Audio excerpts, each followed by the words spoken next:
Good morning. We'll continue with what we did in the last class, trying to find out what are the different kinds of analytic methods. Last time we discussed semiotics. Today we will try to just outline the other elements of analytic methods. Semiotics and semiotic analysis and rhetorical analysis, which we will discuss presently. These two are more the textual kind of analysis. There are other kinds of analysis, like ideological kinds of analysis, where we have the Marxian element of analysis. We can have a Marxian kind of analysis, or we can have a psychological kind of analysis. So these are all different streams in which we analyze media element. It is all taken from social sciences. Social science has many of these methods in which analysis are made. So we need to have an outline idea of what these methods are. And the final method is the ethno-methodological kind of analysis. Now, the details of these analytic methods are there in the e-book which I've given you of Artha Bharja. Please go through those chapters of analysis, and you will get an idea about semiotic analysis. I've told you it is based on the comparisons, the element of what we called, the element of signifier and the signified. I've explained what these two are. I've given you the example. I'll have one example in mind so that you can understand these different methods. You are cool as a cucumber, or you are a cucumber. The cucumber concept is a signifier. And what it signifies that you are a cool person. That is what is done in semiotic analysis, or many kinds, and simple analytic methods also, just comparing one thing with the other. Semiotic analysis is basically used in analyzing pictures, visuals. Especially it is done in film analysis. Film analysis, semiotic analysis is very popular. I've told you how it came from the Swiss linguist Saussure, and also the American philosopher Peirce.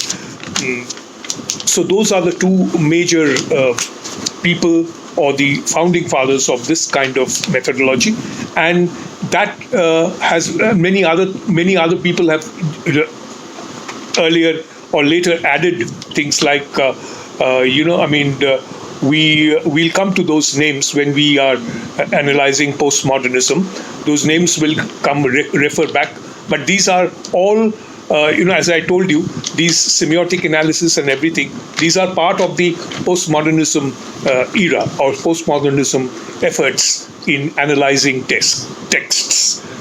Now, the other simple method of textual analysis can be the rhetorical analysis. Now, this here again has its origins in the ancient Greek thinking.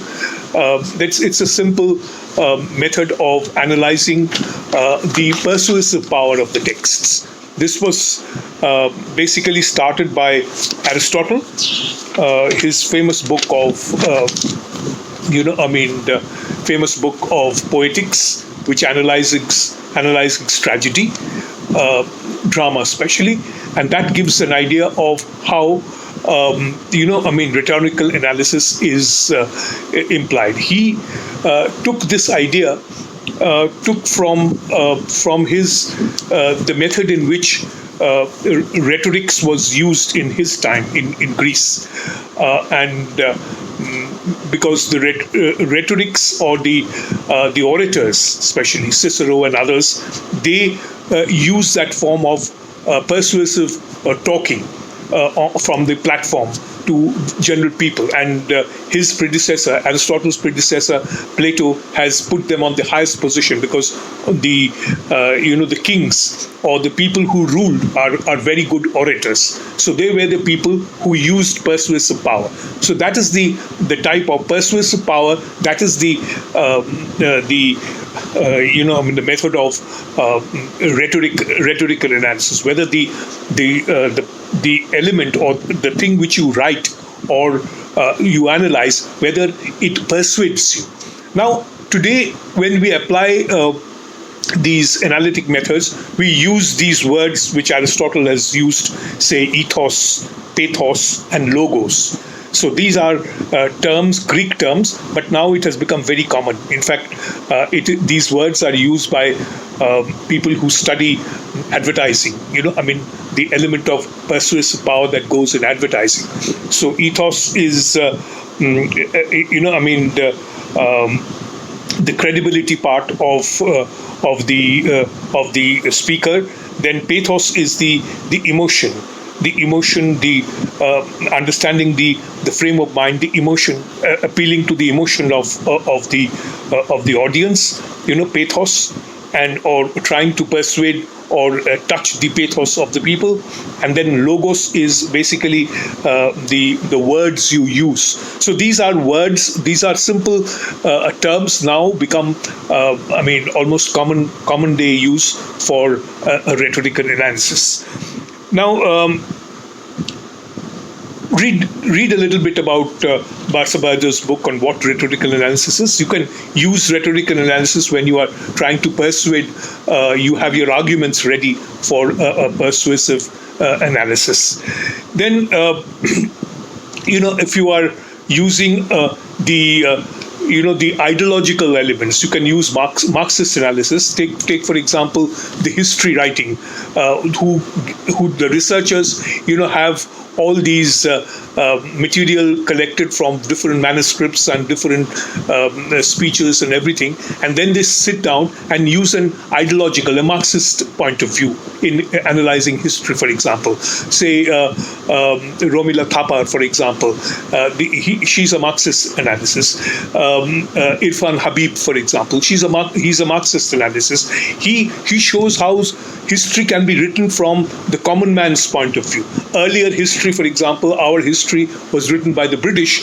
They wrote more from the point of view of the rulers, the kings. They talked about the kings and everything. But the later analysts like Romila Thapar or Irfan Habib, they analyzed history in terms of a Marxian ideology. So these are ideas. You can also apply Marxian analysis in your texts. The other is psychoanalytic analysis. That comes from people like Freud, Jung. Jung is an American philosopher, a psychologist. Freud naturally is an European one. So they have their own methods, because you can say that we are approaching the consumer or the reader's mind. So that could be another method, the ideological method of analysis. So, and the third important method, there are other methods also. Read up Arthur. I'm just pointing you out the major methods of analysis. The other method is the ethno-methodological. Now here, basically, now this is a new method which anthropologists and sociologists use. Say that the people will say their own in their own words what they have to say. So more than analysis, it is more a reflection or direct statement of the people themselves. It can be methodological. Can use, say, a film or a document of their everyday life, of the working class maybe.